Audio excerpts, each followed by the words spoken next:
So what dream home do you see when you shut your eyes on the sofa? I mean, is it a light-filled glass box floating on a cloud, or a stick-built mud hut stitched into the landscape? It might be one of these. These are the spectacular homes on the long list, all hoping to win the Royal Institute of British Architects' prestigious House of the Year award. We love this room. I bet you blinking well do. So far, we've seen houses from our experimental category. These are all made from cork block. It's a giant dartboard. Yes. Yeah. In today's episode, we're looking at a new category of 5 more houses, all homes which fit beautifully into their surroundings. Those wildflower meadow roofs look really rich and lush. They're kind of little hats. Each one of a kind. Came up one morning and there was a broken egg on the front. At the end of the programme, we'll find out which of these great homes have made it onto the shortlist. That's so cool. That's amazing. Sorry. Yeah.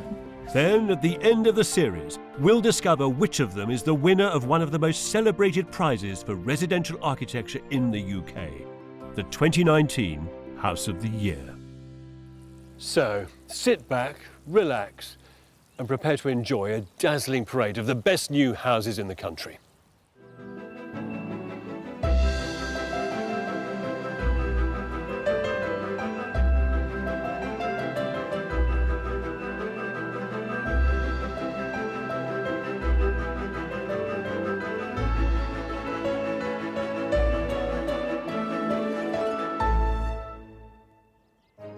So far in this series, we've discovered the first 2 buildings that have made it onto the shortlist. The playful, castle-like home that is Nithurst Farm, and the small but perfectly formed Pocket House. This time, we're looking at 5 ingenious houses from the long list, all of which fit to their surroundings. This clever group of homes is intelligent, individual. These are houses that are special to where they are. They're not one-offs, and yet they always manage to feel part of the crowd. Some are elite masters of disguise, able to follow you at a distance without being spotted. Others hide in plain sight, using the materials and shapes of where they are. All of them are beautiful and ingenious. All of them cleverly connect to their setting. Exploring these buildings with me is the architect Damien Burrows. You turn the corner and you're in this courtyard and it just feels majestic. And the interiors and design expert, Michelle Gunderhin. And of course, that is absolutely epic. I mean, there's no other word for it. In order to help a new building fit into its surroundings, respond to its context, you can choose to look around the environment and the buildings and incorporate the shapes and the colours of what you see there to make something that truly blends in. And that's one way of doing it. There is another, though. If you're clever, you can make a building magically disappear into its environment, like a stealthy ninja, so no one would know you're there.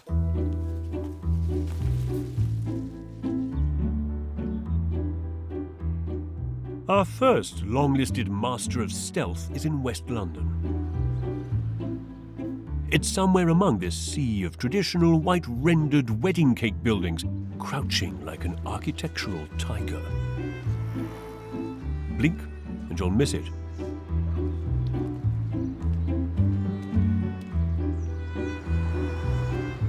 This is Earl's Court House. Discreet, clever, and beautiful. Ducked down low, it peeks its gleaming glass head just above the wall. Quickly round the corner. It was designed by a lover of the minimalist, the architect Sophie Hicks, who also lives there. When I started designing Earl's Court House, the aim was to maximise the potential of the very small site. How do we get something that feels really comfortable, that looks really settled and correct in the street, that uses every square centimetre? The RIBA judges were wowed by Earl's Court House. They admired the simple use of concrete and the delicate insertion of this modern building into its traditional setting. Sophie, Hi, Kevin. How are you? Welcome. Thank you very, Very much. well. I found it. It's hidden rather like a little glass house, a greenhouse behind the wall here. You don't see it very obviously from the street, and I like that. I don't want a flashy, look at me, you know, sock it to you house. The open-plan living area is on the ground floor, with a compact kitchen tucked into the corner next to the light well. Downstairs, there's a master bedroom with a bathroom, plus a guest bedroom and extra bathroom. Earl's Court House makes every effort to fit in. It's covered in white corian, crystalline, synthetic and super hard, a 21st century version of the white stucco of the houses around. This home is well-mannered and polite, unlike some of the residents. We once had an egg thrown at it at the end of last Oh, year. that's brave. I know. What, at the glass? Yes. Came up one morning and there was a broken egg on the front. Human beings don't like change. Anything new, people are going to object to. No one could surely complain about what's inside, though. Step down into this modernist TARDIS, and This is much larger and taller. and full of light. Almost as though Sophie had decided to live in the open air, under an elegant concrete canopy. A structure partly inspired by a much-loved cartoon, The Flintstones. Fred Flintstone was a caveman who had a car with stone wheels. And I can't remember the name of his wife. Anyway, everything was very lumpen. Wilma, thank you. So very heavy, very lumpen, and we're in a highly technological age. The glass is very sophisticated. I wanted to bring some basic human Fred Flintstone kind of aspect. So I said, why don't we do Fred Flintstone's tables? Because wouldn't it be nice to have a table that's really tough and strong and cast it on the column? This is how Fred Flintstone would make his table. That's if he'd used concrete. The concrete here, though, was carefully moulded in precisely cut wooden shuttering that was dampened to produce an exact imprint of the timber that lines up everywhere. Between the struts and panels of the concrete skeleton, they inserted the glazing. Lifting these delicate sheets of glass into an incredibly tight space was no mean feat. But the results speak for themselves. There's a particularly ingenious window in the living area. Oh, yeah. It opens right. up to the outside. I wasn't expecting that pane to... I was expecting something else to happen. It's great. And it's so nice being so close to the tree, because in London to be close to greenery is very rare. Big well. Yes. So rather than having So this is the bifolds over a handrail. patio, So, you know, this is just a handrail. it's a very nice place to hang out. It's comfy. Earl's Court House is a precise house, full of surprises. I'm a big fan of the hidden kitchen. I wanted it to be as invisible as possible, because Yeah. it's in the living room, and I don't like a kitchen visible in the living room. These are gorgeous. That's not plywood covered in rubbish. This is... They're Corian. The opening mechanism is glorious on Yeah. these because you'd It expect just it to... drifts up. It just does drift. You're Yeah. not going to hit yourself with It's that. good. Ah, this is a stroke of genius. There's no sink, there's no dishwasher. Hey, it's behind, in a hidden little zone here. Yeah, yeah. Everybody says, I can't live like this. I It's need to fine. make mess. You can do that in here. Yes, so I cook here. I have my chopping boards here. I can speak to people who are here for dinner. And then all the messy pans and stuff I can dump by the sink or in the sink. And they wonder Yeah. how you retain your pristine lifestyle.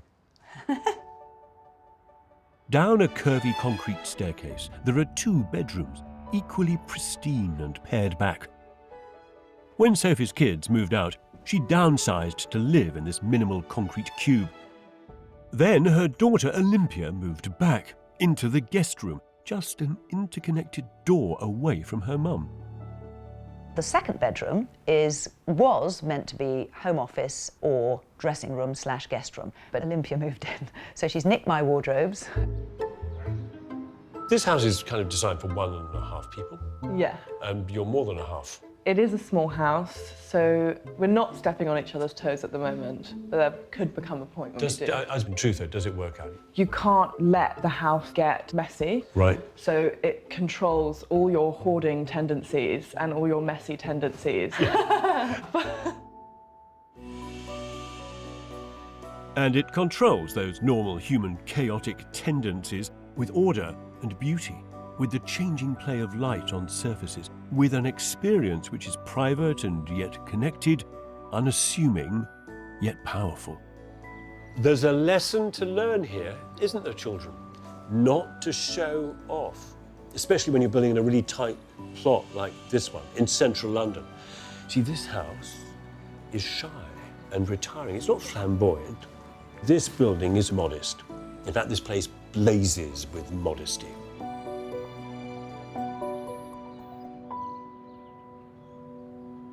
We've seen one house that's beautifully settled into its surroundings. There are 4 more to go before we discover which the RIBA judges have shortlisted for House of the Year. Frank Lloyd Wright coined the term organic architecture decades before anybody thought of using it to describe a carrot or a cotton bud. This great architect is famous for creating buildings and structures which ended into a sort of poetic dialogue with their surroundings. Good architecture perhaps ought to be a bridge to nature, not a barrier. Architect Damien Burrows has travelled to the Isle of Man to see our next long-listed house, part of a wildly ambitious project to regenerate its surroundings.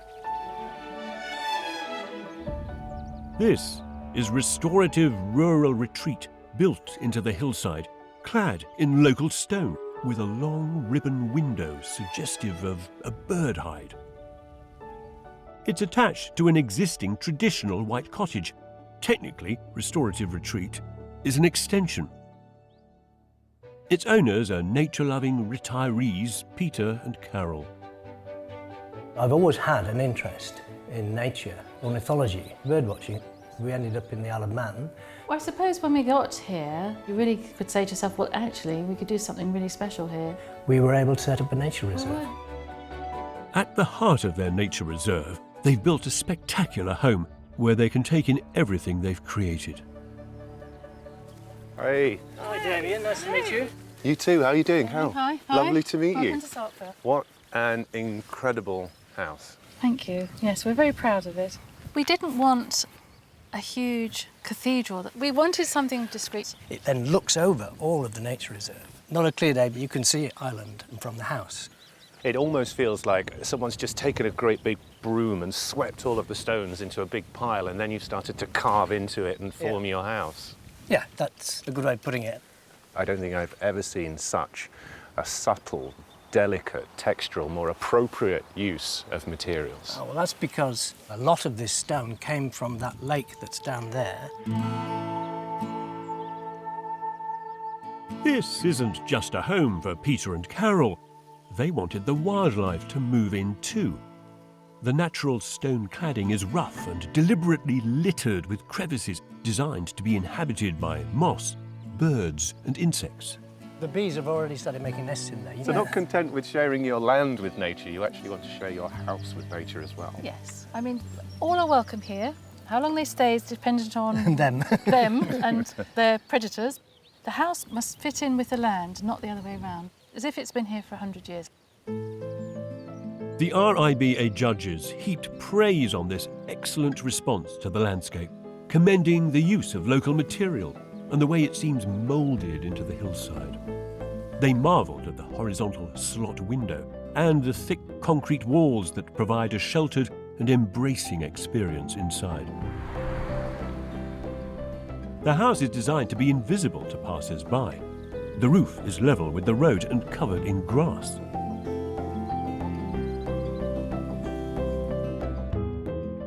Both the bedrooms are located on the lower ground floor. The living area and kitchen diner are given pride of place with panoramic views over the land. A staircase library connects each floor with a glazed study built into the roof and a garage against the road. Wow, incredible door. Love the scale of it, isn't it? It's magnificent. And incredible view. On entering this building at living room level, everything seems bigger and expansive. The long ribbon window offers a mesmerising panorama of landscape. At one end, a picture window frames the horizon. Who wouldn't want to enjoy that? It's almost like I've stepped inside and I've immediately stepped outside again. Yes, it is, yeah. And we were after a little bit of peace and quiet as well. I think you've got a little bit more than a little bit of peace and It's certainly quiet. quiet. Yeah. I think this is the best bird hide I've ever been in. Sweeping views over these sweeping hills. It's absolutely fantastic. Restorative Retreat has everything the soul, mind and body could possibly need. Beauty, tranquility, and a high-tech Japanese robo-grill. I put in this teppanyaki plate. If you've been to a teppanyaki bar in a Japanese restaurant, they use spatulas like that and they cook things like prawns and they flick them at you. it's that sort of, this is my dream kitchen. The oriental discipline of the kitchen is matched by a rigorous palette of materials here, limited to concrete, timber, and brushed steel. It may be a local stone building on the outside, but indoors they couldn't find a lot of what they needed. Building on the Isle of Man can be very expensive because a lot of things have to come from overseas. This huge piece of oak was brought over from England. Because you don't have a lot of materials on your doorstep, because they're not commonly used, that puts another degree of complexity on the bill. We couldn't get concrete at one time, could we? Yes. We did get it finished, albeit it was about a year late. The project took just over 2 years to complete. Building a new home that appears as though it's nestled here for decades doesn't happen overnight. You could be mistaken for thinking that it had been here for 100 years until you start to look at the architecture a little more deeply. Yes. And then you see the use of very contemporary materials like corten, that wonderful rusting metal trim around the window. Yes. They've used steel that deliberately ages and rusts with the weather. A sharp move by the architect, Will Foster, on what is an extremely exposed site. You needed to make a building that could stick up for itself in this environment. I've been blown over by the wind, so the corners of the building help deflect that wind. The windows are designed also to deal with the wind. So on the upper levels, there's no opening windows because you open them, they're gone. It does look bunker-like. It needs to survive. So we wanted to make a building that would stand the test of time, but more importantly, it would age gracefully with the landscape. But inside, this house is rustic, comfortable and cosy. Its centrepiece is the atrium, with a double-storey library home to Peter's extensive collection of natural history books. You know, surrounded by all this dark metal, the library could feel really dark and gloomy. But look, it doesn't. It's light and it's airy. And that's because of all of this perforated metal. It allows all the light to flood from below and rise from beneath, which means that I can sit here and read my book on sea slugs without even squinting. The staircase is a thing of sculptural beauty. It took months to forge. The work was done in Somerset by specialist blacksmiths. Kyle and John worked together to bring the complex design to life. It took 7 days to fit, and we worked from 5 in the morning till 12 o'clock at night, every night until we got it done. And then once we got the staircase in, we then realised that we still had the 5 tons of bookshelves to fit that were still having to get up through the house and up through the staircase that we'd already put in. It was a bit of a challenge the whole way through. Peter and Carol set out to build a home in which to enjoy their retirement and share their love of nature. But what they've built is something their entire community can be a part of. They're now planning a visitor centre so local school children and eco-tourists can enjoy the reserve, with this extraordinary house at its centre.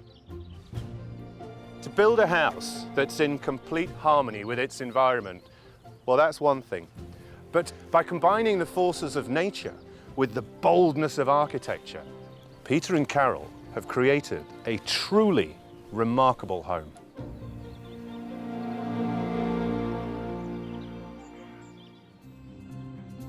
So far, we've seen 2 houses that flex and fit to their setting.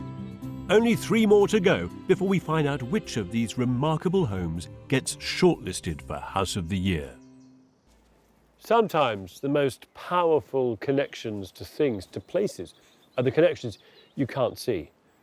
The childhood ties that call you back home, for example, or a building that has echoes of the past woven into the very materials it's made from.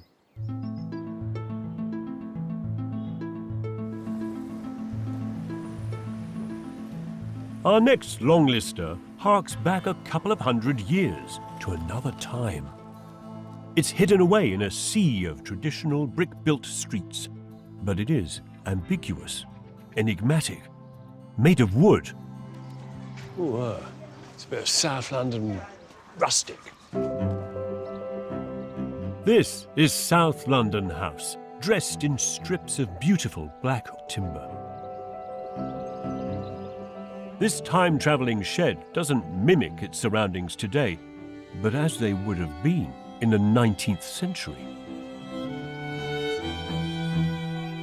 It was designed by the history-loving architect Jonathan and his wife Catherine. Well, this part of South London, there's a tradition of black stained timber boarded houses. And that's typical of the style of houses that were generally around this area at that time? Not something that every passerby would know, so Jonathan's provided a helpful explanation. Hiya. Hello. Oh, hi. Catherine. Nice to meet you. How are you, Jonathan? How are you? Hi. In the wall, just there, there's a Yes, photograph indeed. from... 1890. But there she is. There's a lady wearing an apron, staring sort of almost quizzically at the camera, and a very, very large fencing panel next to the house. Yep. At a jaunty angle. Which could have been about here. Oh, yes. I suspect that this house is an improvised house on a bit of land. It's not an official house, as it were. Yeah, I'm sure there's plenty of those then. I mean, this would have been a timber frame building, wouldn't it? Almost certainly. And given the nearness of the shipyards all along the Thames. Built by someone who was working in the Yeah, shipyard. with some liberated timber. Almost certainly, yeah. Courtesy of Her Majesty's government. Yeah, there's a very clear, quite a poignant relationship then, isn't there, between this and this? You know, what you've done is a 21st century take on that, I suppose. The RIBA judges praised South London House as a wonderful family home that improves the place it's in and, poetically, conjures memories of what was once here. The horseshoe-shaped ground floor is built around a courtyard garden. There's a pair of bedrooms at each end, with a kitchen and living area in the middle. A single attic room provides extra space for a living room and study. Outside may take inspiration from the past, but the inside open-plan layout is clearly of now. There are hypnotically calming Douglas fir joists and beautiful clean lines. South London House is a world away from the city outside. Immediately, incredibly peaceful, you know. And here we are, in this little Eden. Those wildflower meadow roofs look... They've really taken off. Really rich and lush. Yeah. They're kind of little hats the building's wearing. Yeah. It is. It's a kind of sanctuary for us. Well, it is now. The headaches of building it have been largely forgotten, apart from the little reminders every now and then. The sewer in the courtyard, for example. We have a public sewer crossing this site, which runs right through the middle of the site. But no, there's a big round one there. There's a big round one there. Your own pet. Our own pet sewer. We had to get a special permit to build over it, and we had to design all the foundations according to very specific constraints. Aside from the sewer, Jonathan had to negotiate 5 separate party wall agreements. South London House is hemmed in on all sides by its neighbours, who closely eyed the builders as they worked, cutting steel reinforcement bar, sparks flying everywhere. Some more concerned than others. The build was quite stressful because the yard is full of gas cylinders, which isn't the safest thing in the world. All proper safety measures were adhered to, rest assured. This was a brownfield site. It's been transformed thanks to the clever, cranked layout of the building around that enclosed courtyard. This is really hard-working architecture that creates beauty out of almost nothing. The bedroom is a delight. Wowee, that's very nice. It is beautifully done. The joists, all of a piece, with a frame that runs around the building with that little shadow gap. It's a thing of love. It's a very nice thing to lie in bed and look up at. It is. Absolutely, yeah.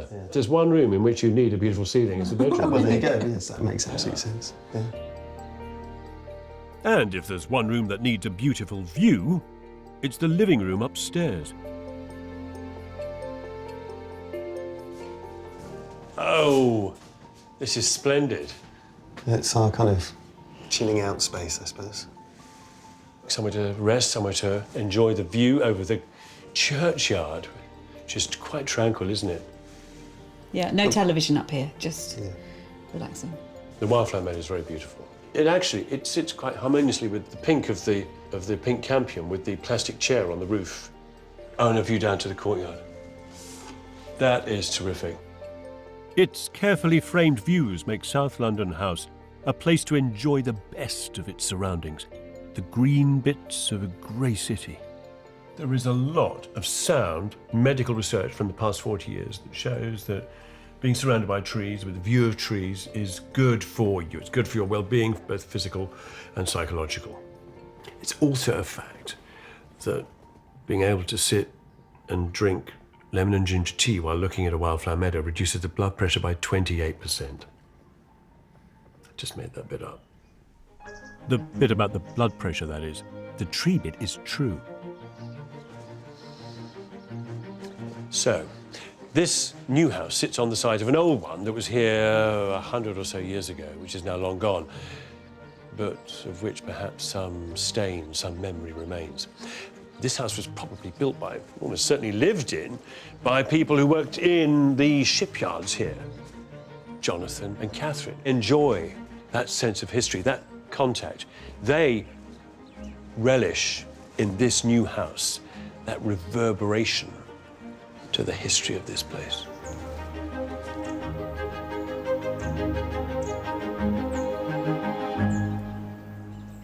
There are some places that if I were to lead you there blindfold and then show you the buildings and what they were made of, you would instantly know where you were. Bath stone houses, the red bricks of Manchester, the earthy cob of Devon, the granite of Aberdeen, and all of these materials speak of their place.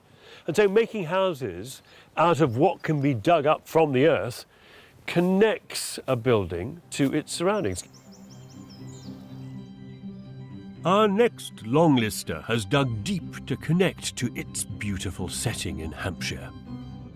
Damien has travelled to see it. Oh, now, wasn't expecting that. This is Hampshire House, covered in locally sourced flint. Home to 3 generations of the same family, this house is built on a grand scale. But it's broken up into neat, boxy sections that fracture its size and settle it into the trees. So it really feels like it's embedded back in. It was designed by the architects Neil McLaughlin and Joanna Karatzas. Joanna, great to meet you. Great to meet you. It's incredible. I mean, driving down there, the large flint wall, it almost feels quite medieval, but you turn the corner and it's just like, wow, it's a whole different experience, isn't it? This is the entrance courtyard where you're welcomed into the house. I love as well with the flint, the level of craftsmanship is incredible. Yes, so flint was important. So important that a whopping 60 tons of it was used to dress Hampshire House from top to bottom. Flint is very local to the area. You find it in the fields, you find it below your feet. You know, as the tractors go through and plough a field, they put all the flints to one side in a big heap. So a lot of them are actually found like that and used in construction. You see a load of architects in black polo necks picking them up. Yes, you do sometimes. Along with the flint, they've used Purbeck stone from the neighbouring county of Dorset in the most beautiful way. In every bed of the stone, it changes in colour from the top of the bed to the bottom of the bed. So we were able to use it in the building to show the layers of the ground. So you extracted the stone from the quarry and kept it in the same order, and you can see on the corner here, I mean, it's a wonderful effect. It's not just the materials that tie the house to its setting. It is literally part of the place. The building's dug into the hill. At the back of the house are the quieter spaces, a granny annex, library and office, plus a double-height swimming pool. At the centre of the home is a double-height kitchen, a general living area and a master bedroom. There's a family block with a TV room and kids' bedrooms above, and there are guest rooms with a formal living and dining area below. It might appear as a stone fortress from outside. Inside, it's altogether softer and woodier. Oh, lovely oak panelling. The kitchen is a world of timber all of its own. Oh, wow. This is incredible. The height, the volume, it's spectacular. I don't know whether I should be chopping vegetables or kneeling down to pray. It's got that sort of a wonderful, uplifting, light-filled chapel feel about it. The timber work and the joinery in this room is exceptional. You can look up through here, you can see the joists flying off in 3 different directions. I mean, this is clever stuff. The oak ceilings tie together the various parts of the house. So the joists were set out to follow the directions of the views and the relationship to each room. The architects tailored Hampshire House for 3 generations of occupants by designing it as a series of smaller mini homes that each generation can live in independently. You could close down that and that and that and that and just live in that little cube there. They have their bedroom upstairs, they have the kitchen, they have the family room with a dining table. So you can live in that small bit of the house, and it's meant to be something that feels as though it's the right size for whatever group of people is in it. Ingenious. The RIBA said this home radiates tranquility in a way that should be celebrated and commended. The judges also praised Hampshire House for the use of comforting, natural materials and were hugely impressed with the building that connected to the immediate landscape. We designed the openings to be as large as possible to bring you out into the landscape, or you bring the landscape into the room. And if you were going to pick a room to have as your main bedroom, then this is it, isn't it? Because, I mean, look at this. The views are subtly enhanced thanks to a clever design. By tapering these columns out from the back to a fine point, it means that when you're inside the room, they're not obstructing your view of the wonderful landscape, and they let the sunlight just flood into the room. The precision building frames were formed from concrete poured off-site, with local sand added to the mix to help it match the warm grey Purbeck stone around it. There are few houses that connect with its surroundings like this one. From its locally sourced materials to its pavilion-like structures which reach into the landscape and pull you in. For Neil, Joanna, and all of the craftsmen involved, this house is a heartfelt love letter to Hampshire.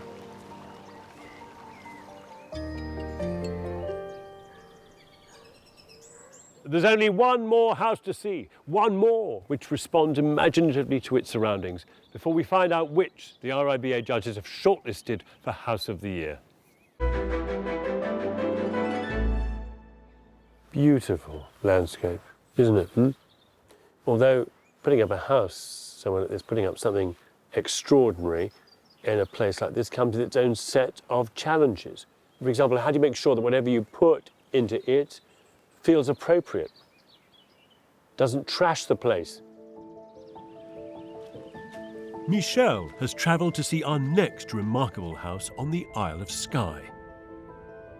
Beautiful, windswept, craggy mountains, wide lochs, sweeping expanses of unending coastline.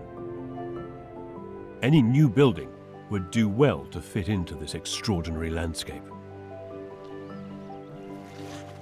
Okay, now this is exciting.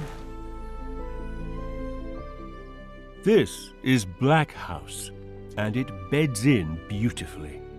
It's wrapped in a Siberian larch cloak that connects it to the shadows of its setting. Although its dark and brooding presence contains an interior that is the very opposite.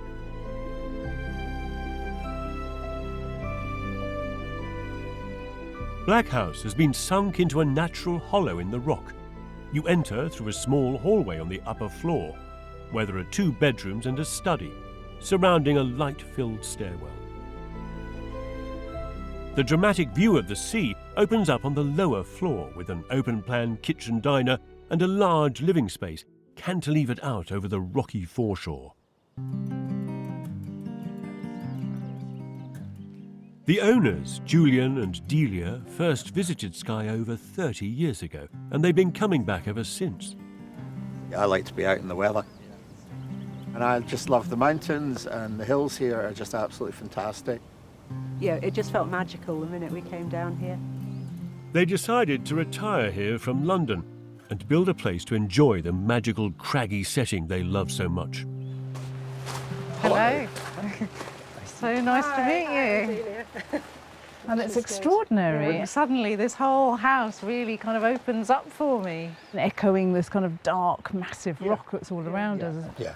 Around here there's interesting, structures, interesting shapes, but really all the drama is at the front of the building, so we want to have the most emphasis on that. You get a kind of wow when you see how close you are to the sea.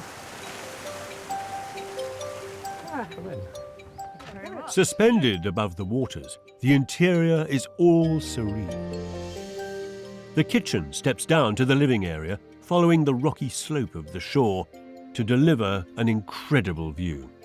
That is absolutely epic. I mean, there's no other word for it, is there? It's pretty special. Every day I come down and have the same experience. It is astonishing. The view is the point of this house. It's completely sort of unfettered connection with outside. I mean, this window is absolutely enormous, but all the detailing is so sort of skinny and discreet. Yeah. What's it like in a storm? It feels rather wonderful, being as if you're at the front of a ship or something, I suppose. Yeah. When it's wild outside and you've got the stove on, and it's nice and warm in here, and it's just the contrast is very nice. Not so nice, though, for the builder, Frankie Wallace. Weather was against it quite a lot of the time. Boys were actually getting saturated, on days when they were painting it. A few times we had to replace some of the insulation because once that was soaked through, that was it, you know what I mean? One day I came down here and one of the builders who was doing the painting on the outside had a full survival suit, such as you'd wear, on the high seas or something. Was out there painting it, still getting soaked, but, was giving it a go. That is dedication. It really was, yeah. Yeah, we watched him from the car.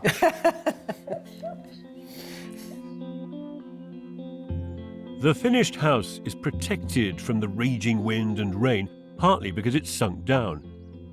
In order to lower the house 4.5 meters, 1,200 tons of rock had to be broken up with a hydraulic hammer and moved off-site. That cost over £50,000, far more than they expected. The contingency went on day one, so that was kind of rock breaking. So your money buffer that you kind of got just in case. Yes, all gone. All gone. Right at the beginning. I've forgotten all the difficulties. I've repressed them. I will possibly wake up screaming in the night at times, thinking about these terrible things that happened. Because until they started breaking rock, they actually didn't know how much and how solid and what the extent of it was. And then your father died with suspiciously good timing. I'm not sure if you can say that. He was 92, but no, it was just a small amount of money, which just came in when it was necessary. So that was fantastic. Because in a sense, when you retire, there's no more money. It's not like you've got a great earning potential. You can't increase the pot that you have. So it's pretty worrying. It was worth all that worry. The judges complimented Black House on its strong connection with the shoreline, its breathtaking views across the water, and the minimal interior, which upstairs is enriched by objects that Julian and Delia have collected over the years on their regular trips to South America. The design was basically had in mind the fact we had lots of things that we wanted to show off, and we wanted to have them around so we could enjoy them rather than put them in a cupboard somewhere. Well, it's kind of the point of home, isn't it? At this point in life, that you're surrounded by almost like they're like the talismans of your life, aren't they? This is your story. Yes. You know, there's a history to every object. We kind of know where it came from or who gave it to us. This isn't just a place for Julian and Delia to remember their past lives, but to enjoy today and tomorrow in the moment, in whichever room they find themselves. But burying 2 stories into a void dug from the rock wasn't easy. Planning is very restrictive in this sensitive area, as the architect Laura Stevens knows. It's quite rare to build a 2-storey building. There isn't really a strong precedent for it in this area. Sinking the bulk of the building down behind the rock, it was the least impact on the site. Good for the surroundings, good for the neighbours, who had some initial concerns. First impressions as it was going up was it was very dominant. In fact, the nickname locally was the Death Star because it was this big black thing. But because it's low down, it doesn't really dominate us. And in fact, by planting trees, we don't even see it.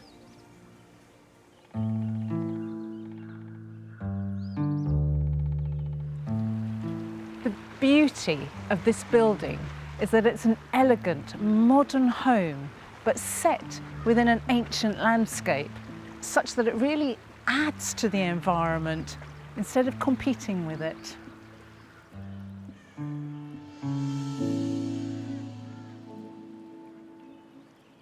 There you have it. 5 incredible homes that all respond to where they are in the most breathtaking of ways.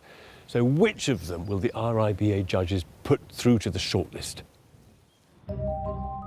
Earl's Court House, the concrete and glass chameleon, easy to miss but hard to forget. Restorative Rural Retreat, a supersized stone bird hide, home to creatures great and small. South London House, a poetic solution to a sensitive urban plot. Hampshire House, a modernist mansion with generous views on a grand scale. And Black House, a shelter on the shoreline that's almost as dramatic as the view. The chair of the RIBA's judging panel, John Pardee, Very beautiful. can tell us about the first house to make it onto the shortlist. So this category is all about context. So what have you shortlisted for it? This is the Restorative Rural Retreat. In the Isle of Man? In the Isle of Man. Restorative because it restores well-being, or? Restores well-being, and they are restoring nature at the same time. Why does this make the shortlist? I think this was an exceptional building, beautifully done, very passionate, both clients and architects. This is all about hunkering down, building on the site, and just making something very contemporary out of lumps of rock and bits of concrete. Yeah. And a few bits of metal. And it's got this fabulous set of staircases, which are some of the most beautiful I've seen for years. Fabulous. Wow. I didn't know that. Well done. That's brilliant. I'm really pleased. I am over the moon! So, Restorative Retreat is on the shortlist, but there's room for another one. So what's this project that you've shortlisted? This is the Black House on the Isle of Skye. Why shortlist this project? What a landscape. It was fabulous. It just fits, just by using the right materials. So it's a box, but it's a box with a few little tricks. You get that wonderful change from a black, slightly rough carapace. And you walk in and it's smooth and it's white and it's abstract. And that was a lovely contrast. So the key moment in this building is when you go down and then that room. Just that room with that view straight out. And you're catapulted out as if you're falling in the water. And you could sit there forever. That is a special space. That's really surprising. Well done. Oh my goodness. I just can't believe it. Because I look at the list of the other houses, I've seen other houses, and I'm just like my heroes. So the competition continues, with Restorative Retreat and Black House added to the shortlist. But there's room for 3 more before we find out who has won House of the Year 2019. Sometimes the idea of standing out can be less than outstanding. Equally, to blend in, to camouflage yourself into a landscape can sometimes be a cop-out. And the homes you've just seen, in fact, all sit quite proudly in their surroundings, and yet they all also speak softly but clearly of the need to belong. And they can all pack a punch when called on to defend their position. Ultimately, all great architecture can and should enhance where it is and enrich our understanding of a place. So let's have more of it. Next time, we'll be looking at houses that are down to earth. This space is incredible. What was the budget? 350,000. Budget isn't a barrier to creating interesting spaces. Wow, very simple and elegant. These are plain-speaking, simple, honest homes. The sort of houses you'd want to go to the pub for a drink with